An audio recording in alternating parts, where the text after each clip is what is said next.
അപ്പോൾ ഇന്ന് നമ്മളിവിടെ പ്രതിപാദിക്കാൻ പോണത് വഴിപാടുകളെ കുറിച്ച് തന്നെയാണ്. മൂന്നാം ഭാഗം ഇതോടുകൂടി വഴിപാടുകളുടെ അത് തീരും. വരി ഭംഗിയായിട്ട് പറഞ്ഞതാണ് വിശ്വാസം. അപ്പോൾ നെയ്വിളക്കാണ്. നെയ്വിളക്ക് സാധാരണ നേരുക അല്ലെങ്കിൽ നടത്തുക ചെയ്യണത് നേത്ര രോഗശമനത്തിന് വേണ്ടിയാണ്. അതുപോലെ അഭീഷ്ടസിദ്ധി, ഇതിന് രണ്ടിനും വേണ്ടിയാണ് ഈ നമ്മുടെ നെയ്വിളക്ക് നെയ്വിളക്ക് നടത്തുന്നത്. അതുപോലെ എള്ളെണ്ണ വിളക്ക് കൊടുക്കുക അല്ലെങ്കിൽ നേരുക എന്ന് പറയുന്നത് വാതരോഗത്തിന്, അഭീഷ്ടസിദ്ധിക്ക്, വാതരോഗം മാറാനും അഭീഷ്ടസിദ്ധിക്കും വേണ്ടിയാണ് അത് ചെയ്യുന്നത്. പിന്നെ ചന്ദനം ചാർത്തൽ ദേവന്റെ മുഖത്ത് മാത്രമോ അല്ലെങ്കിൽ മുഴുവനായിട്ടോ ചാർത്തും. അത് ചർമ്മരോഗ നിവാരണത്തിന്, ചർമ്മരോഗം ഉണ്ടെങ്കിൽ അത് മാറാൻ വേണ്ടിയാണ് അത് ചെയ്യുന്നത്. അതുപോലെ ഉഷ്ണരോഗശമനം, അഭീഷ്ടസിദ്ധി, ഇതിനൊക്കെ വേണ്ടിയാണ് ചെയ്യുന്നത്.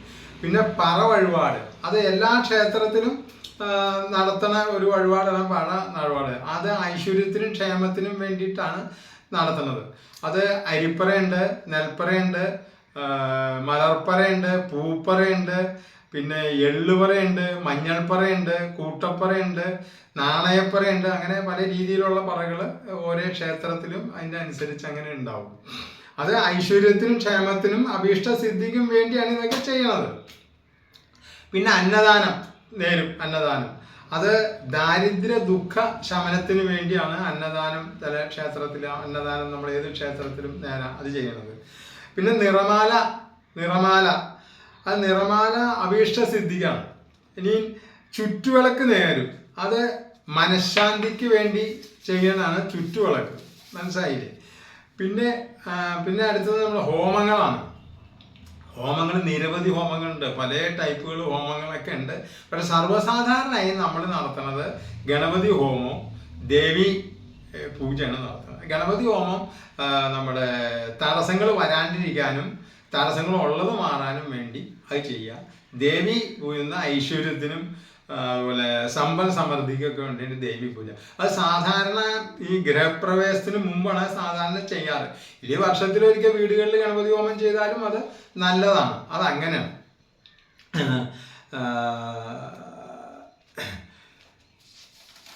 പിന്നെ നമ്മുടെ പരമശിവന് ഒരുപാട് ഈ അർച്ചനകളും ഇതൊക്കെ ഉണ്ട്. അത് കൂവള അർച്ചന, പിൻവിളക്ക്, മൃത്യുഞ്ജയ പുഷ്പാഞ്ജലി. ദുരിത നിവാരണത്തിനാണ് മൃത്യുഞ്ജയ പുഷ്പാഞ്ജലി. അല്ലാണ്ട് മരണം വരാണ്ടിരിക്കാനല്ല. മരിക്കാനായിട്ട് കിടക്കുന്ന സുഖമില്ലാണ്ട് ഒരാളുടെ പേരിൽ മൃത്യുഞ്ജയ പുഷ്പാഞ്ജലി നടത്താൻ പറഞ്ഞാൽ അയാൾ ആ ദുരിതത്തിൽ നിന്ന് രക്ഷപ്പെടാനാ, അല്ലാണ്ട് മരണത്തിൽ നിന്ന് രക്ഷപ്പെടാനല്ല. അപ്പൊ അയാളുടെ ദുരിതം ഈ അനുഭവമാണ്, അതിൽ നിന്ന് രക്ഷപ്പെടുക, അപ്പൊ മരിക്കുക. അതാണ് മൃത്യുഞ്ജയ പുഷ്പാഞ്ജലി, മൃത്യുവിനെ ജയിക്കാനല്ല. പിന്നെ ശത്രു സംഹാര പുഷ്പാഞ്ജലി. പുഷ്പാഞ്ജലി നിങ്ങളുടെ മനസ്സിൽ ശത്രുതാ മനോഭാവം മാറാനാ, അല്ലാണ്ട് നിങ്ങളുടെ ശത്രുവിന് മരിക്കാനോ ശത്രു നശിപ്പിക്കാനല്ല. നിങ്ങളുടെ നാളും പേരും പറഞ്ഞ് നടത്തി കഴിയുമ്പോൾ നിങ്ങളുടെ ശത്രു എങ്ങനെയാ നശിക്കൂല. നിങ്ങളുടെ ഉള്ളിലെ മനോഭാവം, ശത്രു മനോഭാവം, അത് മാറും. അപ്പൊ നിങ്ങൾക്ക് ശത്രു ഇല്ലാണ്ടാവും. അതാണ് ശത്രു സംഹാര ഹോമം, ശത്രുഹാര പുഷ്പാഞ്ജലിയുടെ ഒക്കെ ഫലങ്ങൾ. പിന്നെ അഘോര മന്ത്രാർച്ചന, അത് ശത്രുക്കളെ ഹനിക്കാൻ വേണ്ടിയുള്ള സംഭവമാണ്. ശത്രു നാശമാണ്. അത് ഹോമമുണ്ട്, പക്ഷെ ഹോമം എല്ലായിടത്തും ചെയ്യില്ല. ശത്രു ഈ അഘോര മന്ത്ര അർച്ചന മിക്കവാറും സ്ഥലത്ത് പരമശിവന്റെ അമ്പലങ്ങളിൽ ചെയ്യും.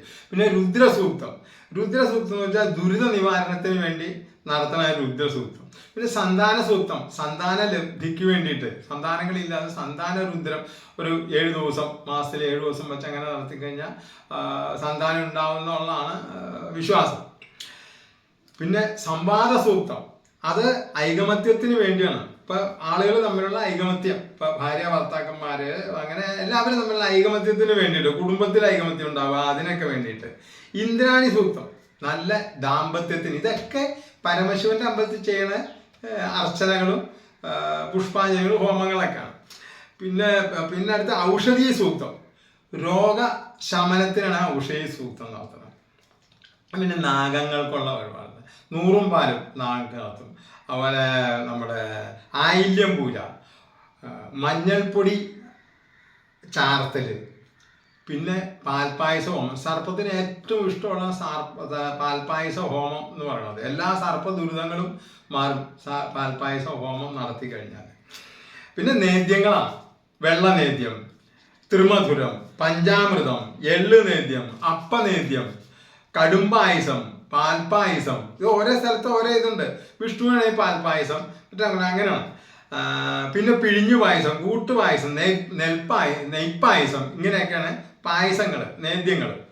പിന്നെ നേർച്ചകൾ കാര്യസാധ്യത്തിനായിട്ട് നിങ്ങളൊരു നേർച്ച നേർന്നാൽ, കാര്യം നടന്നാലും നടന്നില്ലെങ്കിലും 6 മാസത്തിൻ്റെ ഉള്ളിൽ കാര്യം നടന്നാലും നടന്നില്ലെങ്കിലും നേർച്ച നടത്തണം. അല്ലെങ്കിൽ നിങ്ങളുടെ സമയം മോശം, ഇത് മുഴുവൻ നിങ്ങൾക്ക് തിരിച്ചടിക്കും. അപ്പോൾ അത് നേർച്ചകൾ അങ്ങനെ വേണം നടത്താനായിട്ട്. ഇനി അതുപോലെ വേറൊരാൾക്ക് വേണ്ടി നിങ്ങൾ നേർന്നു കഴിഞ്ഞാൽ ഈ പറഞ്ഞ പോലെ അയാളെല്ലാം നടത്തണ്ടേ, നിങ്ങൾ നടത്തണം. വേറൊരാൾക്ക് വേണ്ടി നേർന്നു കഴിഞ്ഞാൽ നിങ്ങൾ നടത്തണം. അല്ലെങ്കിൽ ദുരിതം നിങ്ങൾക്ക് സമയമാകുമ്പോൾ നിങ്ങൾക്കാണ് വരണം, അയാൾക്ക് ദുരിതമൊന്നും വരില്ല. മനസ്സിലായില്ലേ? അതാണ്. അത് വളരെ ശ്രദ്ധിച്ച് ചെയ്യേണ്ട ഒരു കാര്യമാണ്. കാര്യം നടന്നാലും നടന്നില്ലെങ്കിലും നേർച്ച നടത്തണം. 6 മാസത്തിനുള്ളിൽ നേർച്ച നടത്തണം. പിന്നെ അതുപോലെ ഇമ്പോർട്ടൻ്റ് ആയിട്ടുള്ള ഒരു കാര്യമുണ്ട്. ഈ പുഷ്പാഞ്ജലി നമ്മൾ നടത്തും ക്ഷേത്രങ്ങളിൽ. എന്നിട്ട് വീട്ടിൽ കൊണ്ട് പൂജാമുറിൻ്റെ അടിക്കി വയ്ക്കും മാസങ്ങളോളം. അങ്ങനെ ദുരിതം എന്ന് പറഞ്ഞാൽ ദുരിതം തന്നെ വരുള്ളതുകൊണ്ട്. അപ്പോൾ ഇത് 5 ദിവസത്തിൽ കൂടുതൽ വച്ചേക്കാൻ പാടില്ല. അതിൻ്റെ പുഷ്പങ്ങളും മറ്റതുമൊക്കെ ജലാധിവാസം ചെയ്യണം. പ്രസാദം വേണമെങ്കിൽ എടുത്ത് മാറ്റി വയ്ക്കാം, ഈ ചന്ദനം ഉണ്ടെങ്കിൽ അതൊരു ഡബ്ബയിലോ എന്തെങ്കിലും ആണെങ്കിൽ. പക്ഷെ മുഴുവനും ജലാധിവാസം എന്ന് വെച്ചാൽ ഒഴുകണ വെള്ളത്തിൽ ഒഴുക്കി കളയണമെന്ന് അർത്ഥം. അപ്പം അങ്ങനെയൊക്കെയാണ് സംഭവങ്ങൾ. അപ്പം ഈ കാലത്ത് ആത്മീയത രോഗവും വഴിപാടുകൾ രോഗലക്ഷണവുമായി മാറിക്കൊണ്ട് ആ ഒരു സിസ്റ്റങ്ങൾ മാറ്റണം. നിങ്ങൾ പ്രാർത്ഥിക്കുക, വഴിപാടല്ല. നിങ്ങൾക്ക് എന്തെങ്കിലും ദുരിതം വന്നാൽ നിങ്ങൾ അകമഴിഞ്ഞ് ഉള്ളഴിഞ്ഞ് അങ്ങോട്ട് പ്രാർത്ഥിച്ചോളൂ. നിങ്ങളുടെ കാര്യത്തിന് തീർപ്പുണ്ടാവും. അല്ലാണ്ട് ഉടനെ ഒരു ചിലവില്ലല്ലോ. ഒരു നേർച്ച എങ്ങനെ നേർന്നു, അത് മറന്നുപോയി, പിന്നെ വേറെ വന്നു പിന്നെയും നേർന്നു, ഇത് തന്നെ. അത് പാടില്ല.